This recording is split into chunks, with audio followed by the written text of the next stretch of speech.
proyeksi Telkom ini juga cukup solid ya, di mana dari unlocking inisiatifnya itu sendiri, di mana ada sekitar 30-an triliun untuk mereka unlocking value, dan sekarang juga sedang ada spin-off dari anak usahanya itu sendiri.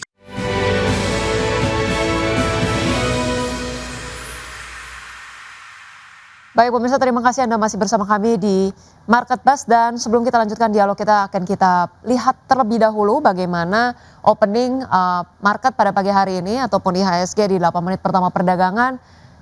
Baik pemirsa, di sini kita lihat bersama-sama data dari RTI. IHSG menguat 0,34% atau menguat 26 poin ke 8.712. Kemudian untuk top gainers ada Telkom, ada Bumi Aman Mineral, Bull. Kemudian untuk top losers saat ini ada BBYB, Goto, KETR. Kemudian juga untuk sektoral di sini ada kesehatan memimpin dengan penguatan 3%, cyclical menguat 1%, dan yang melemah ada finance dan juga teknologi. Baik, kita ke pembukaan perdagangan Bursa Asia pemirsa pada perdagangan pagi hari ini. Nikkei dibuka melemah 0,06%, STI melemah 0,53%, Kospi menguat 0,72%, dan Hang Seng menguat 0,05%. Kemudian dari saham-saham pilihan pemirsa ada Telkom, ada CYBR, kemudian ada ADMR, ada MAPI dengan masing-masing rekomendasi buy.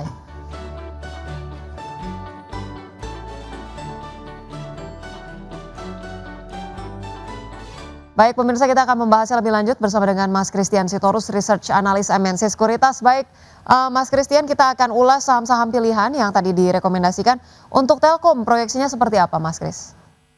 Oke, untuk kita lihat proyeksi dari Telkom, kita juga punya target price sendiri di angka 4.000, di mana proyeksi Telkom ini juga cukup solid ya, di mana dari unlocking inisiatifnya itu sendiri, di mana ada sekitar 30-an triliun untuk mereka unlocking value, dan sekarang juga sedang ada spin-off dari anak usahanya itu sendiri. Kemudian adanya melakukan cost efisiensi dan juga merger anak usaha nih, merger anak usaha yang akan diumumkan di EUROPS di bulan ini menjadi katalis-katalis secara fundamental untuk saham Telkom bergerak lebih efisien lagi sih sebenarnya. Jadi nanti NIM-nya dan juga IPS-nya akan meningkat juga dengan beberapa inisiatif ini.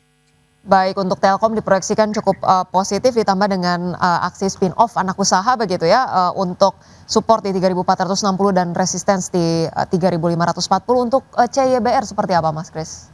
Oke, kalau misalnya CBR dari cyber security, di mana demand untuk sektor cyber security masih cukup tinggi ya, di mana semakin banyak perusahaan yang meningkatkan anggaran keamanan aset digital, dan revenue growth-nya ini juga cukup solid dari CBR. Selain itu juga base Singapura, dan juga mereka ekspansi di beberapa negara lainnya selain Indonesia. Ini membuat net income dan juga NIM nanti akan berujung pada IPS yang cukup solid untuk CBR ini sendiri sih.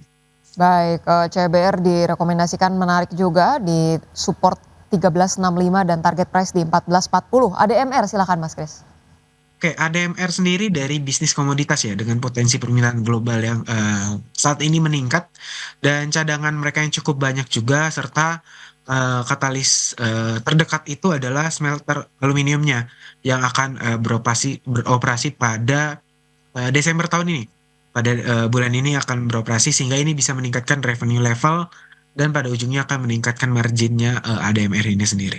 Baik, itu dia review untuk ADMR. Dan terakhir untuk MAPI, apakah ini juga terkait dengan bagaimana peningkatan transaksi perbelanjaan di akhir tahun nih Mas Chris?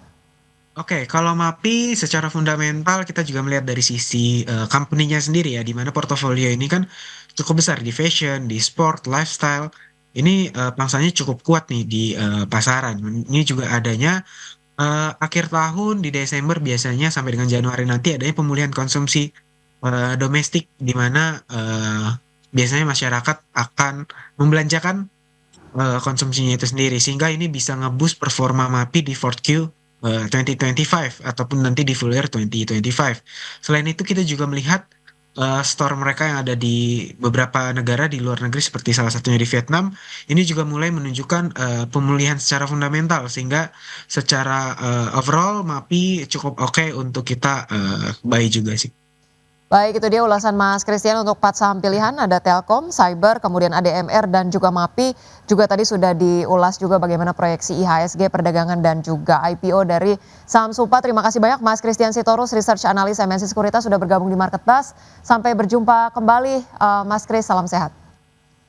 Si Baik, pemirsa, sesaat lagi kami akan menghadirkan update informasi lainnya. Kita akan kembali bergabung dengan rekan Wiki Adrian. Baik, Wiki, ada informasi apa usai jeda nanti? Ya, Ocha dan juga pemirsa, ada informasi mengenai PT Bukit Uluwatu Villa Tbk mengungkap alasan dibalik akuisisi anak usaha Summarecon Agung dengan nilai mencapai 530 miliar rupiah.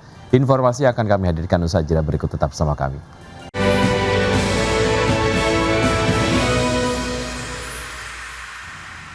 Pemirsa, terima kasih Anda masih bersama kami di Market Buzz. PT Bukit Uluwatu Villa Tbk atau BUVA resmi mengakuisisi anak usaha PT Summarecon Agung Tbk, yakni PT Bukit Permai Property dengan nilai transaksi mencapai 536,28 miliar rupiah. Ya, Direktur Utama Bukit Uluwatu Villa Satrio menyatakan aksi akuisisi tersebut dilakukan dalam rangka memperkuat ataupun memperluas portofolio perseroan di sektor properti, premium, dan pariwisata. Dan akuisisi ini juga ditujukan untuk memperkuat posisi perseroan di kawasan Uluwatu, Bali.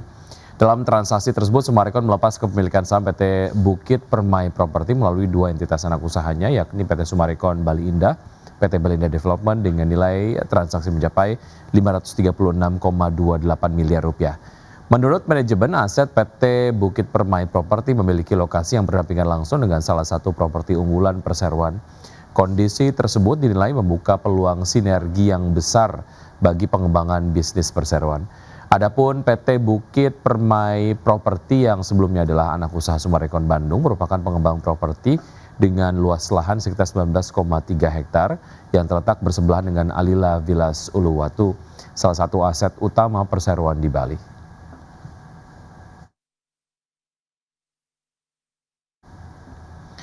Ya, jelang akhir tahun 2025, emiten plat merah PT Waskita Karya Tbk kembali mengantongi kontrak baru di sektor konektivitas. Waskita akan menggarap proyek jalan perbaikan batas kota Singaraja, Mengwintani paket 1 dengan nilai proyek mencapai 290,84 miliar rupiah. Emiten konstruksi pelat merah PT Waskita Karya Tbk kembali mengantongi kontrak baru di sektor konektivitas dengan nilai 290,84 miliar rupiah menjelang akhir 2025. Waskita akan menggarap proyek jalan perbaikan geometrik atas kota Singaraja Mengwintani paket 1 yang berlokasi di Bali. Dalam proyek ini, Waskita Karya bakal membangun jalan sepanjang 931,5 meter, serta jembatan dengan panjang mencapai 593,5 meter. Perseroan menargetkan proyek konektivitas ini rampung pada akhir tahun 2027.